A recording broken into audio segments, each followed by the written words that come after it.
Assalamu alaikum. In this series of videos, we will inshallah uncover the beliefs and confessions of the Shia scholars regarding the Quran. Bismillah, we begin. القرآن الحقيقي هو في صدر المعصوم. تحريف بمعنى النقيصة. بأي معنى؟ بمعنى أن المصحف الذي الآن بأيدينا لا يشتمل على جميع القرآن. وإلا ماذا تفعلون ب1200 رواية في تحريف؟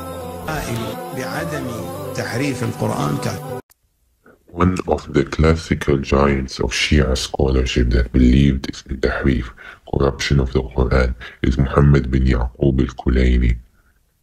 But before we delve into this, the question that puts itself is, did Muhammad bin Yaqub al-Kulayni actually believe in everything in his book, Al-Kafi, and did he think everything in his book is sahih?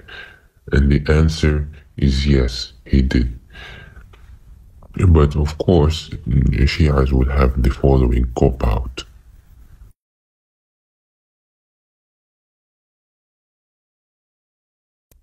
Let's read the chapter of introduction, volume 1, in Al-Kafi, page 16, where Kulayni explains why he wrote this book. We read, "Verily you solemnly wished that you possess a book which is sufficient, brings together the entire Islamic sciences of knowledge of religion within it.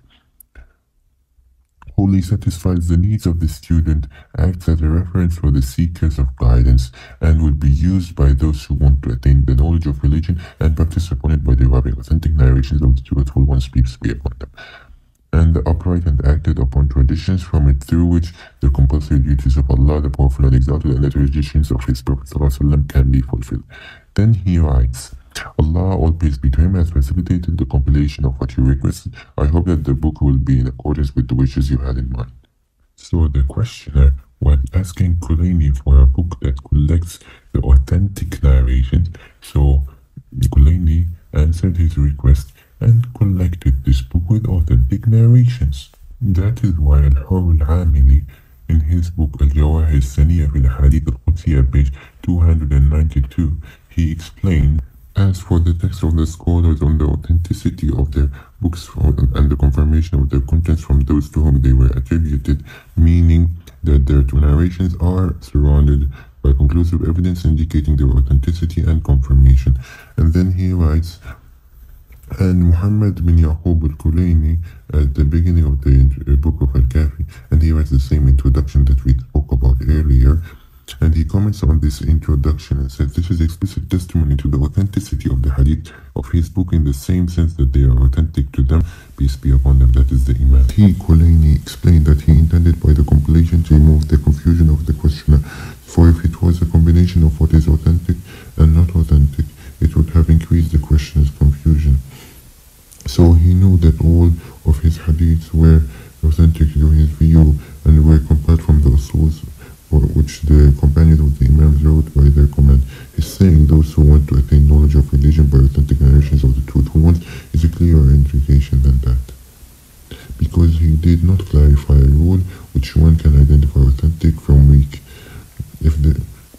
And the convention of classifying hadiths into 4 categories definitely did not exist in his time. Also, if everything in it was not authentic, he would have not said that it wholly satisfies the needs of the students and acts as a reference for the guidance seeker. Also, whoever did not fall short in giving advice would not have satisfied with leaving a book like that. This is how Al-Hurr al-Amili, the Shia scholar, understood the introduction of Al-Kafi. Now let's go to Kitab al-Wafi, volume 1, by Al-Fayd al-Kashani, page 23. He writes, "The authors of both books, Al-Kafi and Al-Faqih, have taken the path recognized by the early scholars as declaring as sahih what they rely upon and feel comfortable towards. They have declared the authenticity of all the content in their two books from the narrations, even if much of it would be considered not correct according to the standards of today's scholars." Then he quoted again what Kulayni said in the introduction of books. So this is another testimony from Fayd al-Kashani saying the book is authentic. Then Abdul Rasul says in his book Al-Kafi al-Kulayni, page 391, says, "The compiler i.e. Kulayni, by breaking the urgent need for this universal encyclopedia for the news and traditions of Ahlul Bayt, peace be upon him, calling for it. When Kulayni sensed the need and realized the necessity for such a book, he began working on Al-Kafi, and was cautious not to include in it except what is authentic from the reports of Ahlul Bayt, peace be upon them. This is why he struggled for 20 years comparing narrations, scrutinizing them, researching their chains, narrators and texts, and everything else requiring investigation. Knowing that he lived in the period of a minor occultation where he was near the four emissaries. So he would ask them for help as well as the representatives of the hidden Imam, so it won't be far-fetched that they checked his book. Rather, it is natural and logical that they should look into it, and it is not without reason that it was presented to the Imam, peace be upon him. It is extremely unlikely that in the 20 years Al-Kafi was written, that the deputies did not know about this book, nor did he show it to them. It is also extremely unlikely that the Imam did not check it, despite the author's proximity to him and his agents. How could the people not ask the owners and the agents of the Holy Region about the matter of this great book, and how it was acted upon without the permission of the Imam, or say at the very least from the four deputies? Even though it has become widespread among some of the people of virtue, and likewise the books of biographies, that he showed the book to the Imam, may God Almighty hasten his reign, and he said about it, Al-Kafi is Kafi to our Shia, that is, the sufficient is sufficient to our Shia. Whether the Imam actually said this or not is actually something for a different episode, but what we can see is that clearly Kulayni believed everything in the book, and he thought everything in his book is Sahih. And since Kulayni's book was full of narrations on Tahrif, he must have believed in Tahrif, and this is also the testimony of many Shia scholars on Kulayni, as we will show in future episodes, inshaAllah. Al-Fayd al-Kashani, in his Tafsir al-Safi, Volume 1, page 90, says, As for the belief of our teachers, then what is apparent from Tiqatul Islam al-Kulayni is that he believed in the corruption of the Quran and that it suffered from deletions. This is because he narrated texts in this regard inside his book Al-Kafi and never criticized them in any way, although he mentioned in the introduction of his book that he trusts whatever is in there. And the same thing was provided as evidence by Abu al-Hasan al-Futuni in his book Mir'at al-Anwar and Mishkat al-Asrar. He says in the chapter regarding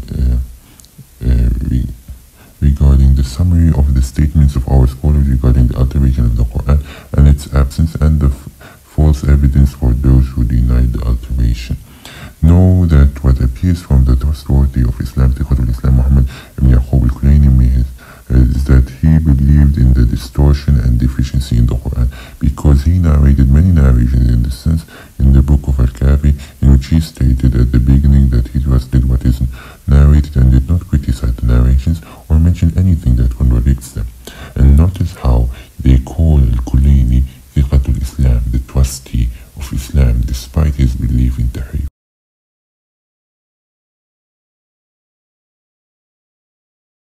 إن الذين كفروا بالذكر لما جاءهم وإنه لكتاب عزيز لا يأتيه الباطل من بين يديه ولا من خلفه تنزيل من حكيم حميد.